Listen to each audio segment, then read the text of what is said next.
지난주일 설교 말씀 제목이 성령 받으면 좋게 변화된다였습니다. 부활하신 예수께서 40일 동안을 이 땅에 머무르시며 당신을 따르던 제자들을 찾아가 만나시면서 그들에게 내가 부활했다 하시는 이 사실을 확신시켜 주셨고, 하나님 나라의 일을 계속 말씀하셨습니다. 그리고 하늘로 승천하시면서 두 가지 약속을 하셨다고 했죠. 그 하나는 재림 약속, 내가 다시 오리라 하는 재림 약속과, 또 하나는 성령이 오시도록 하겠다는 성령 약속입니다. 이 두 가지 약속에 더하여 위대한 사명을 한 가지 맡겨주셨는데, 바로 예수님의 지상명령인 복음 전도 명령입니다. 그리고 내가 다시 오기까지 너희가 이 세상에서 진짜 하나님의 자녀로서, 나 예수의 제자로서 복되게 살고 생명을 전파하며 승리하며 살고 이 명령을 끝까지 잘 수행하여야 한다. 그러려면 너희가 성령을 받아야 한다고 말씀을 하신 겁니다. 여러분, 그 성령께서 오신 그 날을 우리는 오순절이라고 얘기를 합니다. 예수님이 십자가에 달려 죽으시고 부활하신 후 50일 만에 성령께서 이 땅에 오셨어요. 예수님이 말씀하셨습니다. 내가 아버지께로 가서 또 다른 보혜사를 이들에게 보내주십시오. 그래서 그 보혜사가 영원히 그들과 함께하도록 해달라고 아버지 하나님께 구할 것이다. 그래서 50일 만에 오셨고, 그때의 유대인들의 구약 성경에 나타난 절기가 오순절이기 때문에 오순절 성령 강림이라고 얘기를 하는 겁니다. 그런 거 보면 예수님이 아버지께로 가시면 가서 다른 보혜사를 보내주사 그렇게 구하겠다고 했는데, 하나님께 예수님이 가신 것이 분명합니다. 아멘. 우리도 그 하나님 나라에 갈 것을 믿으시기 바랍니다. 그래서 보혜사가 오신 건데, 먼저 복음서에 기록된 그 지상명령을 한번 살펴보도록 합니다. 마태복음 28장 19절에서 또 20절에 보면, 그러므로 너희는 가서 모든 민족을 제자로 삼아 아버지와 아들과 성령의 이름으로 세례를 베풀고 내가 너희에게 분부한 모든 것을 가르쳐 지키게 하라. 볼지어다 내가 세상 끝날까지 너희와 항상 함께 있으리라 하시니라. 모든 민족을 제자 삼으라는 복음 전하라는 말씀입니다. 마가복음 16장 15절에는 또 이르시되 너희는 온 천하에 다니며 만민에게 복음을 전파하라. 믿고 세례를 받는 사람은 구원을 얻을 것이요 믿지 않는 사람은 정죄를 받으리라. 누가복음엔 이런 내용이 있습니다. 24장 46절부터 보면 또 이르시되 이같이 그리스도가 고난을 받고 제3일에 죽은 자 가운데서 살아날 것과 또 그의 이름으로 죄사함을 받게 하는 회개가 예루살렘에서 시작하여 모든 족속에게 전파될 것이 기록되었으니 너희는 이 모든 일의 증인이라. 복음 전파될 일이 이미 예언서에 기록이 되어 있다는, 너희가 이 모든 일의 증인이라. 볼지어다 내가 내 아버지께서 약속하신 것을 너희에게 보내리니, 아버지께서 약속하신 것 성령을 너희에게 보내리니 너희는 위로부터 능력으로 입혀질 때까지 이 성에 머물라 하시니라. 이 누가복음을 기록한 예수님의 제자 누가는 이어서 오늘 봉독한 사도행전도 기록을 했는데, 오늘 본문 말씀에 같은 맥락의 구절이 있습니다. 오늘 1장 4절 사도와 함께 모이사 그들에게 분부하여 이르시되 예루살렘을 떠나지 말고 내게서 들은 바 아버지께서 약속하신 것을 기다리라. 8절에는 오직 성령이 너희에게 임하시면 너희가 권능을 받고 땅끝까지로 내 증인이 된다. 여러분, 이 말씀들을 정리해보면 너희는 성령을 받아 내 증인이 되어 복음을 전파하라는 말씀입니다. 달리 말하면 너희가 성령을 받아야 사명을 감당할 수 있고 나의 제자로 하나님의 역사를 나타내며 살게 된다는 말씀입니다. 그래서 이 제자들은 예수님의 말씀에 순종하여 흩어지지 아니하고 예루살렘에 머물러 오로지 기도하며 기다리고 있었습니다.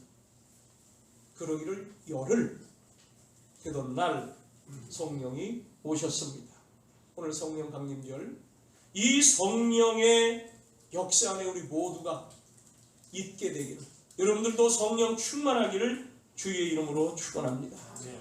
여기 오늘 말씀 2장 1절에 보면 오순절날 이름에 저희가 다 한 곳에 모였다 했습니다. 믿음의 사람들, 성도들이 모이는 곳에는 하나님의 성령의 역사가 나타납니다. 여러분, 모여야 되는 거예요. 이건 제 말이 아니라 주의 말씀이 기록된 것을 우리에게 말씀해 주시는 건데, 보니까 모일 때 성령이 역사하세요. 구약 성경에 보면 하나님께서 개인에게 성령의 기름 부으심의 역사를 일으켰어요.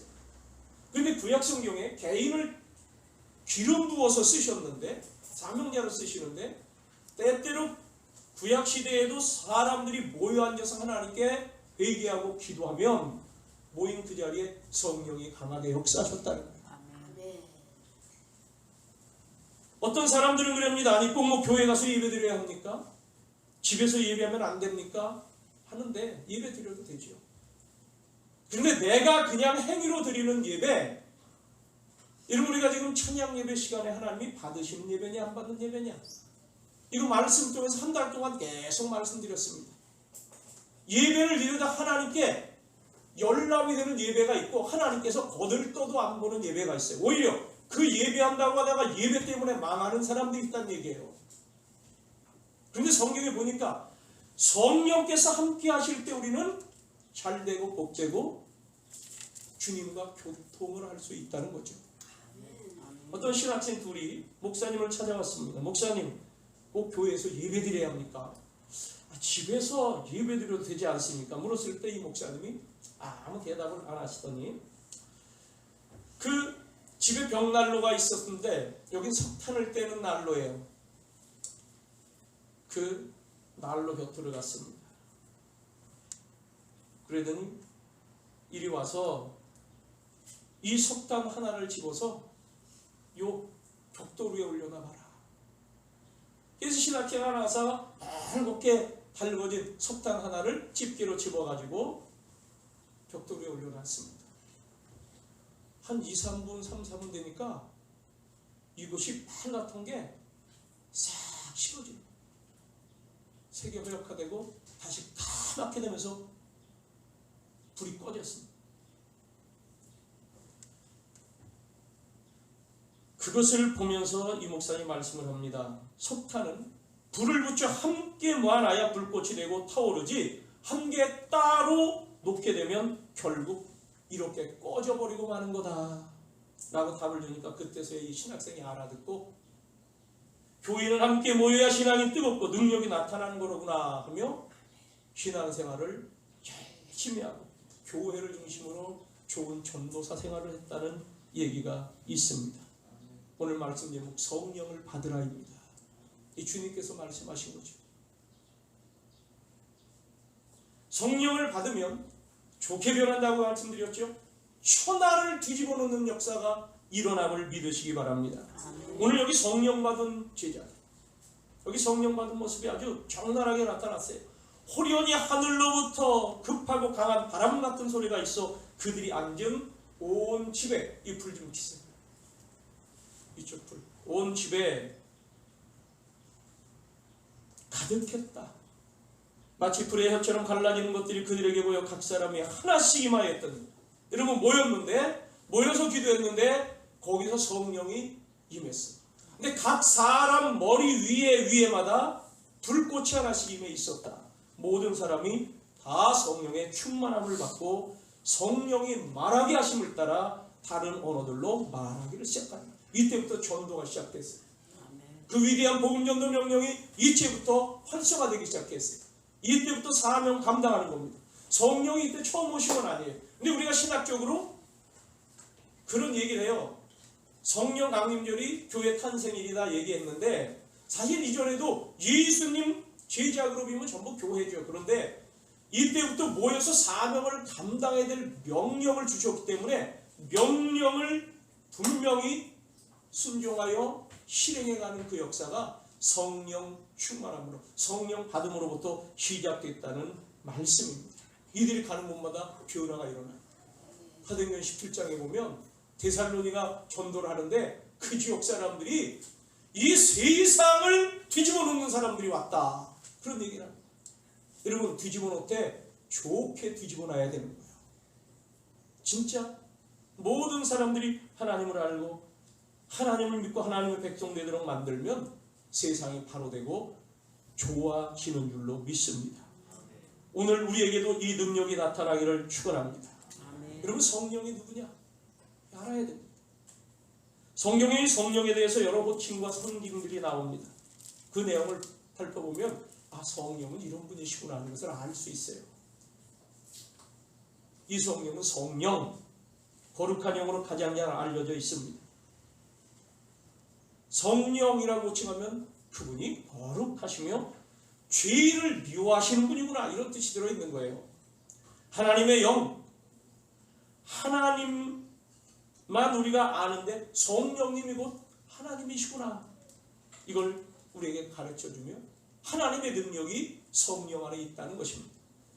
그리스도의 영이라고 됐습니다. 자기를 따르는 무리들을 고아와 같이 버려두지 아니하고 자신의 영, 그리스도의 영을 보내사 그들 가운데 함께 있겠다고 말씀하셨기 때문에 그리스도의 영이라고도 말씀합니다. 하나님의 영, 성령, 그리스도의 영 다 같은 얘기예요. 그러면서 진리의 영이라고 말씀합니다. 사도들은 진리의 성령이 오셔서 그들에게 그리스도의 가르침을 생각나게 해주십니다. 진리를 알게 하십니다. 위로자 또는 보혜사라고 말씀합니다. 보혜사란 문자적으로는 곁에서 같이 동행하는 분이라는 뜻이에요. 그리스도인들이 유혹 또한 의심에 빠질 때, 그리고 선한 봉사를 할 때나 때로는 악에 대하여 단호히 거부해야 할 때 그들에게 용기와 힘을 북돋아 주시는 분이 보혜사 성령이라는 말씀입니다. 오늘 이 성령 받으시기를 바랍니다. 성령에 대한 상징의 표현이 있어요. 오늘 성경에 나옵니다. 성령은 첫째 바람 같다. 그래서 바람, 강하고 급한 바람 같은 소리가 있었다.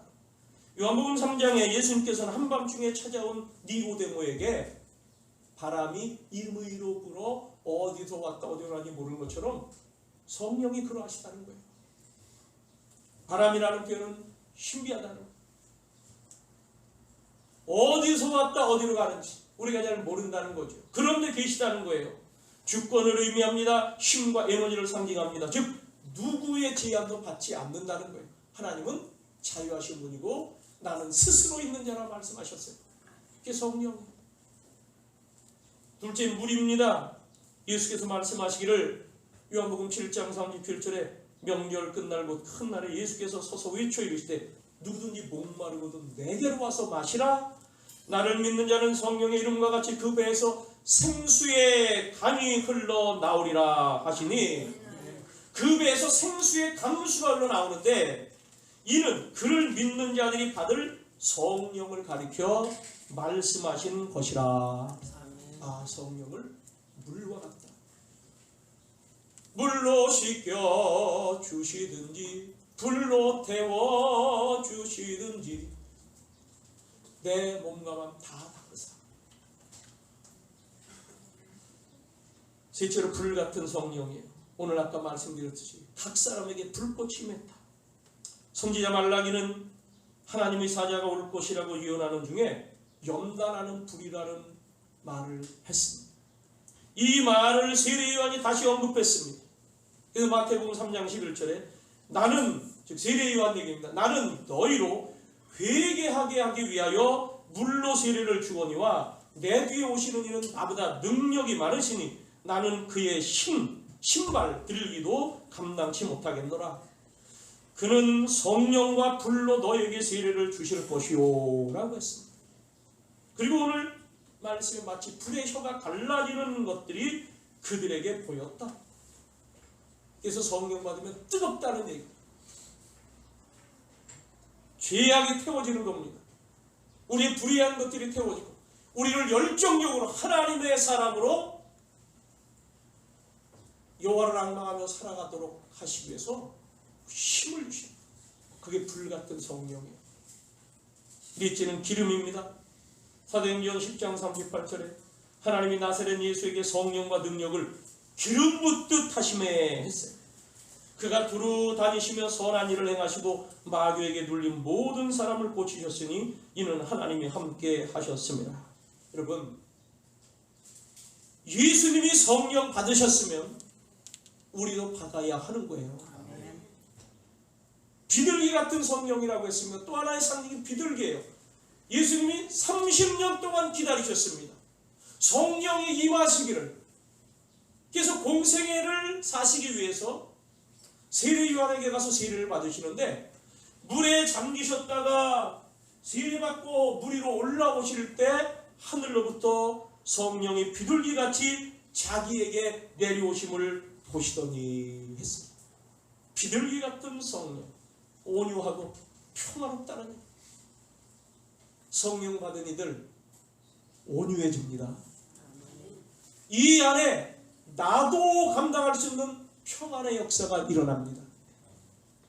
예수 믿으며 온유하지 못하고 평안하지 못하다? 성령 받으셔야 돼요. 성령 충만하기를 기도하십시오. 성도들이라면 성령님에 관한 진리들을 알아야 합니다. 구약 시대의 선지자들은 하나님을 알라고 무척 강조를 했습니다. 그리고 예수께서 오셔서는 매우 중요한 말씀하셨는데 성령에 관한 말씀하시는 거예요. 야, 내가 여기 와서 하나님을 알렸다?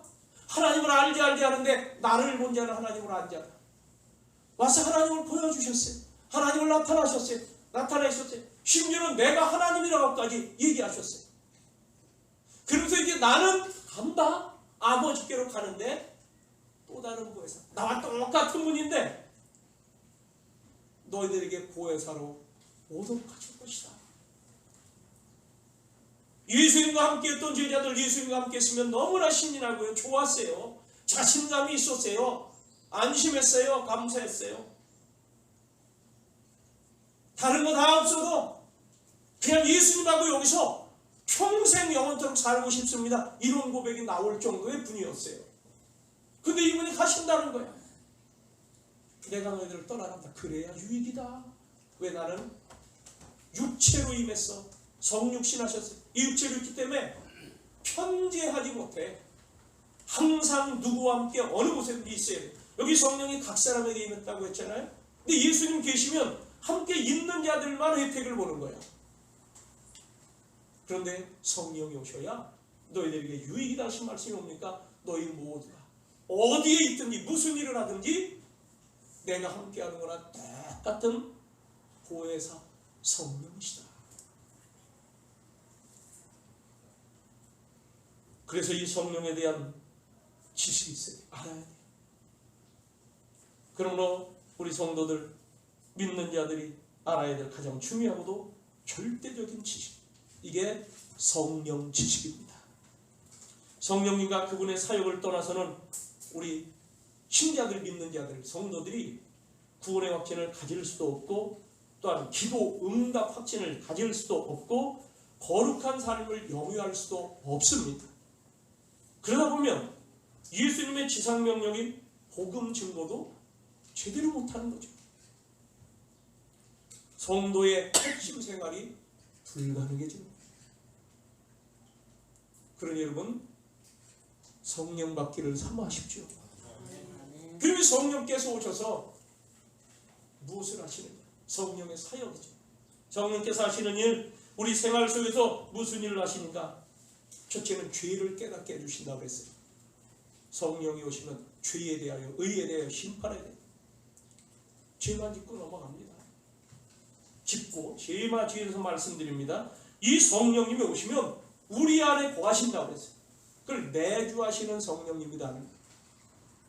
예수님은 우리 안에 두루 함께 사실 수는 없어요. 근데 성령은 내 심령 안에, 내 생각, 내 모든 전체 위에, 내 육체 안에 거하신다는 거죠. 이 성령님은 우리의 필요를 다 아십니다. 그것을 채워주십니다. 기도 제목도 하신다는 거예요.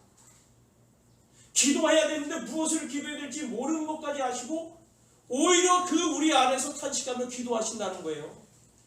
그러면서 중요한 것은 불신자들에게 자신이 죄인임을 깨닫게 해주시는 거예요. 그래야 애들이 회개하고 하나님의 백성이 되니까.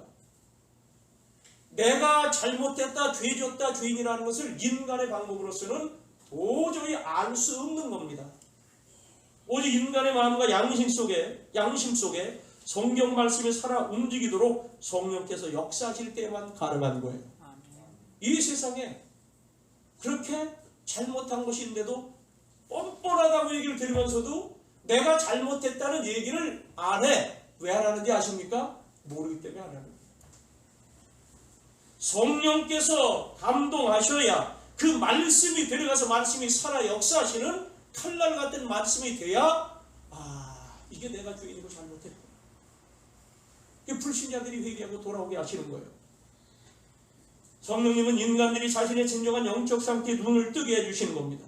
우리 믿는 자들도 똑같아요. 때로 우리는 죄를 짓습니다. 이때 성령이 역사하셔서 즉각 깨닫도록 하시고 회개하도록 이끌어 주십니다. 여러분이 죄 짓고 그냥 두면 안 돼요. 구원받았지만 우리가 하나님의 말씀 따라 살지 못할 때 우리에게 하나님의 백성으로 받아야 되고 누려야 될 복들이 사라지고요. 있던 것까지도 하나하나 점점 없어져 가는 거예요. 그럼 몰라. 이 성령이 역사하셔야 하는 거예요. 죄는 불과 같아서 태우고 망하게 합니다. 죄는 녹슬는 것과 같아서 부패를 시킵니다. 죄는 마추지와 같아서 무감각하게 만듭니다. 죄는 독과 같아서 죽음에 이르게 합니다. 죄는 썩은 사과와 같아서 겉으로는 멀쩡한 것 같지만 깨물면 써요. 죄는 함정과 같아서 밟으면 떨어져 갇히고 붙잡힙니다. 죄는 마약과 같아서 습관이 되고 끊기가 어렵습니다. 죄는 빙산의 이늘과 같아서 드러난 부분보다 숨겨진 부분이 훨씬 많습니다. 죄는 달팽이잎과 같아서 들어갈수록 커진다. 거기 들어가 있다 보면 몸이 자라지 않아요. 또 다른 큰 달팽이집을 또 찾는다는 거예요. 우리 피차의 성령 충만하여 이 모든 것에서 자유케 되기를 주의 이름으로 축원합니다. 둘째는 진리를 조명해 주시는 거예요. 하나님의 말씀을 기록할 때 성령의 감동으로 기록되게 하신 것처럼 그 성경 말씀이 뜻하는 말을 우리로 깨닫도록 하는 분도 성령이십니다. 성령님은 우리가 성경 말씀을 깨닫고 우리 삶에 적용할 수 있도록 도와주십니다. 고넬료의 집에 베드로라는 사도를 청하여 말씀을 들어라 하는 계시를 받고 거기에 자기 가족들과 친지들, 동료들을 불러 모아 기다리고 있었어요. 베드로가 왔습니다. 하나님 말씀을 전했습니다. 그때에 어떤 일이 벌어졌느냐? 베드로가 이 말을 할 때 성령이 말씀 듣는 모든 사람에게 내려오시니 베드로와 함께 온 할례받은 신자들이 이방인들에게도 성령 부어주심으로 말미암아 놀라니. 그럼 고넬료는 이방인 백부장. 근데 그들도 모여서 하나님의 말씀을 듣는데 성령이 오셔서 그들을 감동시키시니까 아는 거예요. 죄를 회개하고 우리 세례 받겠습니다. 거기 있던 모든 자들이 성령이 충만하여 세계 회개하고 세례 받고 하나님의 사람들이 된 줄로 믿습니다. 말씀을 조명해 주시는 거예요. 그러면서 그리스도를 깨닫게 해주시는 거예요. 예수가 구원자구나. 성령이 아니고서는 우리가 예수님을 나의 주님이라고 구원자라고 고백할 수 없다고 말씀합니다.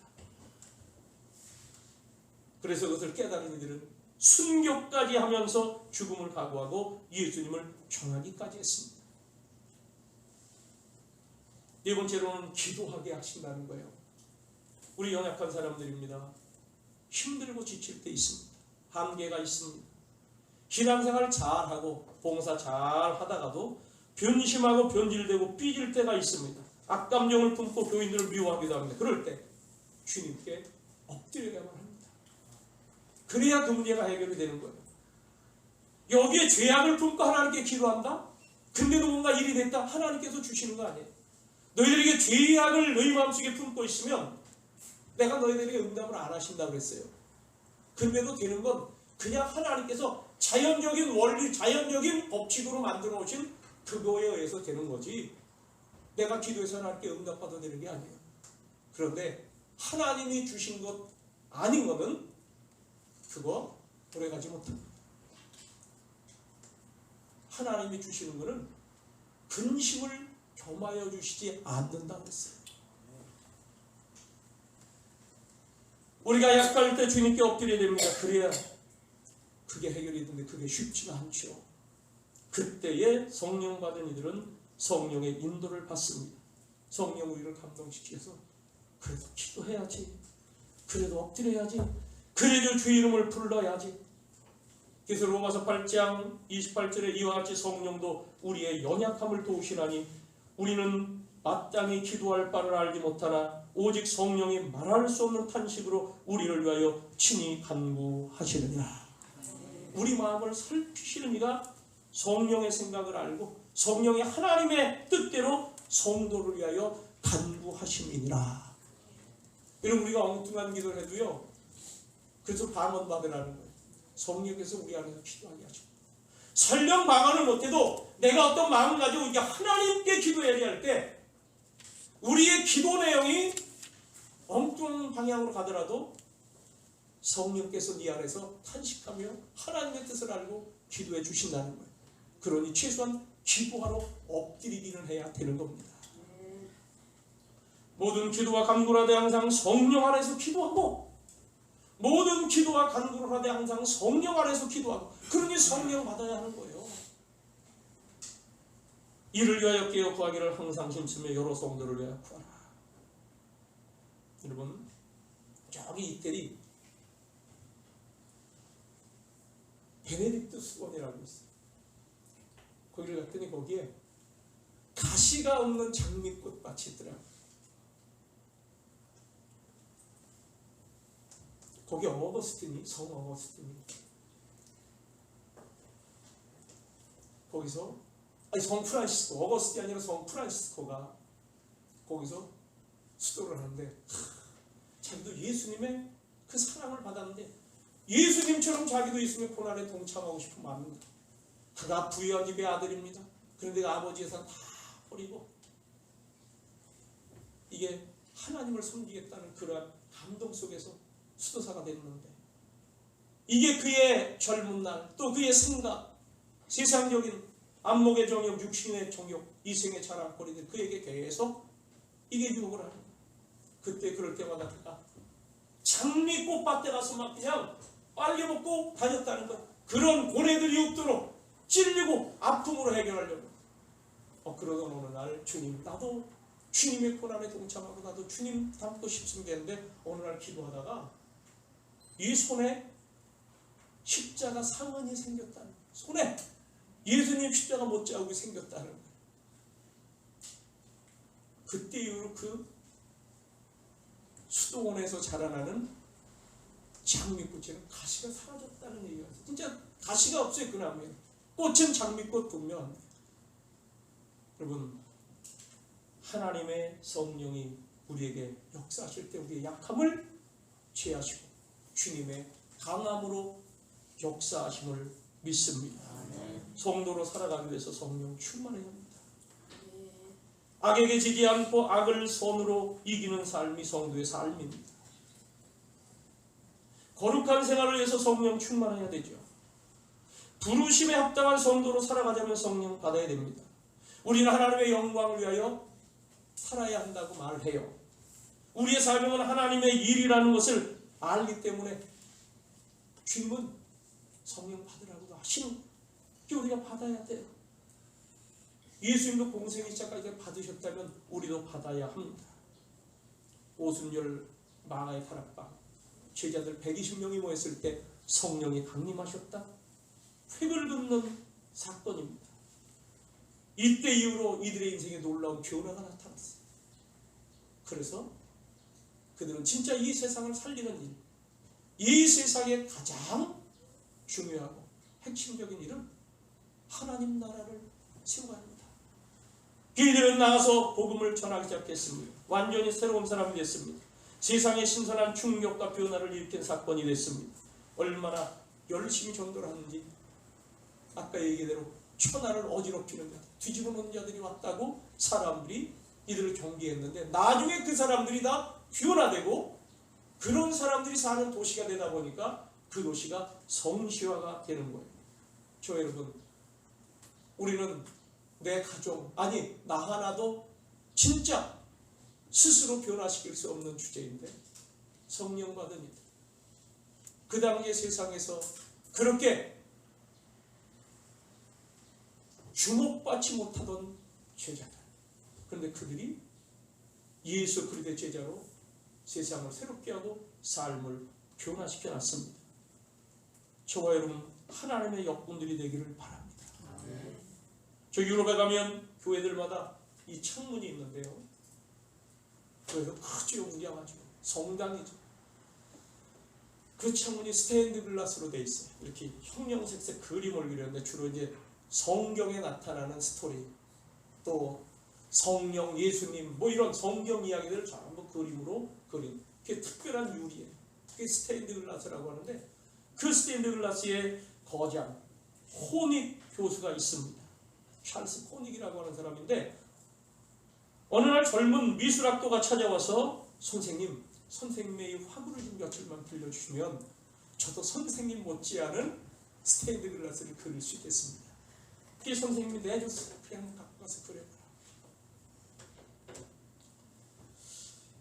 그래서 며칠 후에 이 코닉 선생이 그 학생을 방문했습니다. 그랬더니 학생이 말해요. 코닉 선생님의 이 화구를 도구로 써도 역시 작품은 잘 안 되네요 라고 말했답니다. 그때 이 교수가 말을 합니다. 선생의 도구를 다 가져도 될 수가 없다. 선생의 불을 받아야 한다고 말을 했습니다. 여러분, 예수님이 성령 받으셨다는 거예요. 그럼 우리도 받아야 되는 거예요. 불 같은 성령, 설명으로 이해할 수 없습니다. 내게 성령이 역사하실 때 비로소 깨닫게 됩니다. 여기 오순절 다락방에서 성령 체험한 이들이 받고 나니까 아는 거예요. 예수 믿는 사람들을 잡아 죽이러 가던 반기독교, 안티기독교였던 사울이었죠, 이름. 그가 다메섹으로 예수 믿는 사람 잡으러 가다가 그 길에 하늘로부터 내리는 빛과 음성 속에서 예수님을 만났고 성령 체험을 했습니다. 그때 이후로 사람이 완전히 바뀐 거예요. 핍박하던 자가 전도자로 바뀌었습니다. 예수님을 모르고 예수님을 멸시하던 자가 내게서 예수의 다름은 없다고 최고의 예수 존중자로 바뀐 겁니다. 여러분, 이 세상에 내가 할 수 있는 일 있어요. 그래도 예수 믿는 사람은 성령 받아야 되는 거예요. 천사 가운데 계명성이라는 천사가 있었는데 그가 교만 때문에 망했습니다.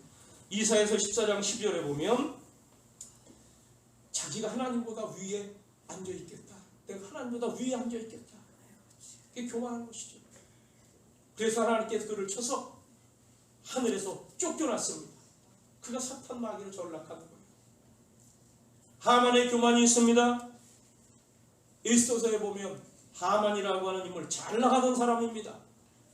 한 나라의 최고 실권자, 요셉 같은 이가 됐어요. 그러나 하만의 태도적 교만 때문에 잘 나가던 그와 그 집안이 그대로 멸망을 받았습니다. 왜?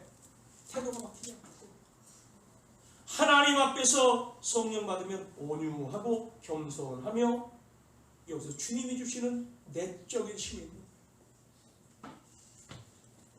성령 받아야 목적이 바뀌고 삶의 태도가 바뀌고 내 인격이 바뀌고 모든 것들이 변화됩니다. 성령 받으면 사람이 단번에 바뀌는 거예요. 사울이 바울로 된 것 단번에 바뀌었어요. 오랜 시간 둔 거 아니에요. 성령이 바꿔주시면, 성령이 역사하시면 그냥 그 자리에서 바뀌는 겁니다. 나는 예수 믿었는데 오래돼도 잘 안 바뀌고요. 그 성령 못 받은 거예요. 그거는요. 이게 성경 말씀이에요. 성령 받으면 바로 바뀌는 거예요. 바뀌었던 흔적이 여러분들에게 있습니까? 그런데 계속 충만하지 않으면 마귀가 또 와서 우리를 유혹해. 그렇기 때문에 성령 충만, 늘 성령 안에 거하라고 하는 말씀입니다. 저와 여러분, 사도 바울, 바뀌더니 생명까지 내어주며 자기가 개쪽 가운데 자기가 사랑하는 성도들이라고 하면 나는 목숨을 내어줄 만큼 너희들을 사랑한다고까지 얘기했습니다. 조만직 선생님 세우리 장로님이죠. 이 공산당들이 북한 쪽에 들어오고 김일성이 천하가 될 때 교인들이 선생님 우리 같이 남쪽으로 내려갑시다 했을 때 내가 이 성도들을 두고 어딜 가느냐? 끝까지 순교로 함께하겠다. 여러분 이게 예수 사랑이에요. 예수 만난 사람이 이런 거예요. 사랑의 사람으로 바뀌는 거예요. 아이도 감동을 받는 거예요. 아이들도. 이 알려진 유명한 얘기입니다. 바비 힐이라고 하는 13살 먹은 아이가 있었어요. 이태리에 주둔하고 있는 미군 상사의 아들입니다. 이 아이가 아프리카에서 선교하는 휴바이초에 대한 책을 읽고 얼마나 감동을 받았던지 거기 유럽 지역 미 공군 사령관 리처드 린제이 장군에게 편지를 썼습니다. 제가 아스피린 한 병을 샀는데요. 이 아스피린을 아프리카에 있는 휴바이초 박사의 병원에 지금 낙하산으로 떨어뜨려 주세요. 공군이니까, 공군 사령관이니까. 이 린제이 중장이 아이의 편지를 보고 감동을 받았어요. 이걸 방송국에 전해졌어요. 이런 스토리로 편지가 왔다. 그 얘기가 방송을 통해 나갔어. 이 방송들은 유럽 전역에서 그 구호품, 약품이 탑재하기 시작했습니다. 40만 달러치의 약품이 모아졌다. 이태리와 프랑스에서 비행기까지 내주면서 그걸 전하도록 했는데 여기에 이 바비라는 아이까지 동승해가지고 휴바이초 박사를 방문하도록 했습니다. 이 소녀를 반갑게 맞이하면서 휴바이초 박사가 이렇게 말했습니다. 한 어린이가 이렇게 큰 일을 행할 수 있으리라고는 나는 전혀 생각지도 못했습니다. 이 소년의 아스피린 한 병은 예수님 앞에 바쳐진 오병이어와 같습니다. 성령 받은 사람은 어린이라도 그 안에서 감동이 되니까 사랑이 솟아나고 그를 만나며 그 사람을 접하는 이들에게도 가마력이 나타나서 세상을 바꾸는 역사가 일어납니다. 아멘. 여러분 오늘 점점 다 이제 떨어져서 혼자 생활을 하고 바이러스로 인하여 모이지 못하고 이 바이러스 인해 세상이 뒤집어졌는데 이제 개별 행동을 하는 세상에 왔어요. 뒤집어 놓으시길 바랍니다. 뒤집어지도록 해요. 성령 받으면 치료의 역사도 나타나요. 아멘. 그 믿음이 없어서 안 되죠. 오늘 저와 여러분 예수 그리스도께서 우리에게 주신 주님도 받으신 성령 우리에게 성령 받으라 하셨으니 이 오순절 성령 강림절 마가의 다락방의 사건 그 이후의 역사가 우리를 통해 우리에게도 나타나 계속 주님 오시는 그날까지 이어지게 되기를 주의 이름으로 축원합니다. 기도하겠습니다.